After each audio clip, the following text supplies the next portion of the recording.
প্রিয় দর্শক, আসসালামু আলাইকুম রহমতুল্লাহি ওবরাকাতু। আমাদের এই নিউ হোপ কোম্পানির বাচ্চাগুলোর বয়স হচ্ছে আজকে একদিন। অবশ্যই আপনাদেরকে বোর্ডিং করার সময় ভিডিও দিয়েছিলাম আমরা। এগুলো হচ্ছে আপনার সকালের দিকে আসছিল 7টার দিকে,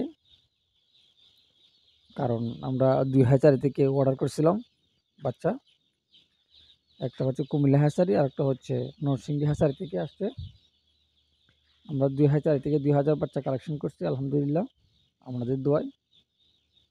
এগুলো আসছিল হচ্ছে আপনার রাত্রে 11টার সময়। আমাদেরকে তো রাত্রে 11টার সময় আসছে, ওই ভিডিওগুলো আপনাদেরকে দিছি অবশ্যই। এগুলো হচ্ছে আমাদের নিউ কোম্পানির 11টার বাচ্চা, রাত্রে 11টার বাচ্চাগুলো রাত 11টার সময় আসছিল। 6 তারিখ 1 মাস 2025।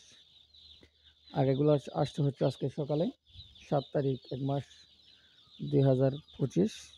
ধরতে গেলে একই দিনের বাচ্চা, তো দূর থেকে আসছে সেজন্য 3-4 ঘন্টা লেট হয়ে গেছে। এগুলো হচ্ছে নরসিংদীর 11টার বাচ্চাগুলা। আমরা এই নিউ কোম্পানির বাচ্চাগুলোকে আমরা বোর্ডিংয়ে ছাড়ার সময় 3 ঘন্টার জন্য লাইসোবিটের পানি খাওয়াই আমরা। শুধু নিউ কোম্পানির বাচ্চাগুলো বলতে না, আমরা প্রতিটা বাচ্চাকে আমরা বোর্ডিংয়ে ছাড়ার সময় 3 ঘন্টা করে লাইসোবিটের পানি দিয়ে বাচ্চাগুলোকে বোর্ডিংয়ে ছাড়া হয়। আর 3 ঘন্টা পর থেকে আমরা একটা নাভি শুকানোর জন্য অ্যান্টিবায়োটিক ব্যবহার করে থাকি। সেই অ্যান্টিবায়োটিকের নাম হচ্ছে অ্যান্ড্রোসিন আর নিওমাইসিন। কারণ এই শীতের মধ্যে নিওমাইসিনটা ব্যবহার করলে অনেক উপকার পাওয়া যায়। অবশ্যই আপনাদেরকে আমি ভিডিও দিব কী উপকার পেতে পারেন নিওমাইসিন আর অ্যান্ড্রোসিন ব্যবহার করার কারণে। নিওমাইসিন হচ্ছে ওনার এক ধরনের একটা ভিটামিন, যেটা অ্যান্টিবায়োটিক চললে মুরগিকে রোগ প্রতিরোধ ক্ষমতা বৃদ্ধি করে। আর অ্যান্ড্রোসিন হচ্ছে আপনার নাভি শুকানোর জন্য আমরা ব্যবহার করে থাকি 3 দিন। আমরা 4 দিনের মাথায় অবশ্যই মুরগিকে ভ্যাকসিন করে দিই। কারণ শীতের মধ্যে আমরা 4 দিনে বা 5 দিনের মাথায় ভ্যাকসিনটা করে থাকি প্রথমটা, দ্বিতীয়টা 11 দিনে করে দিই আমরা শীতের মধ্যে, কারণ 5টা ভ্যাকসিন করি। তাই আমরা সেই হিসাবে আমরা ভ্যাকসিনটা একটু 4-5 দিনের মধ্যে করে ফেলি প্রথম ভ্যাকসিনটা। অবশ্যই আপনাদেরকে ভিডিও দিই আমি। সবাই আমার রেগুলার ভিডিও দেখার চেষ্টা করবেন। নতুন কোনো উদ্যোক্তা হতে চাইলে অবশ্যই আমার চ্যানেলের সাথে থাকবেন, নিশ্চয়ই উপকৃত হবেন।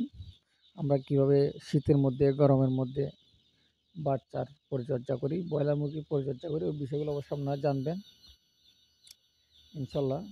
আপনাদের জন্য চেষ্টা করছিলাম 2025 সাল থেকে আমরা লেয়ারের পরিচর্যা সম্পর্কে জানাবো। লেয়ার করার সিদ্ধান্ত নিয়েছিলাম আমরা, কিন্তু যে খামারগুলো নেওয়ার কথা ছিল ওগুলো এখনও নিতে পারিনি। উনি একটু অসুস্থ মালিকটা, সেজন্য ওই পরিচর্যাটা আমাদেরকে জানাতে পারতেছি না। সবাই দোয়া করবেন। যারা রেগুলার আমার ভিডিও দেখেন তাদেরকে অসংখ্য ধন্যবাদ।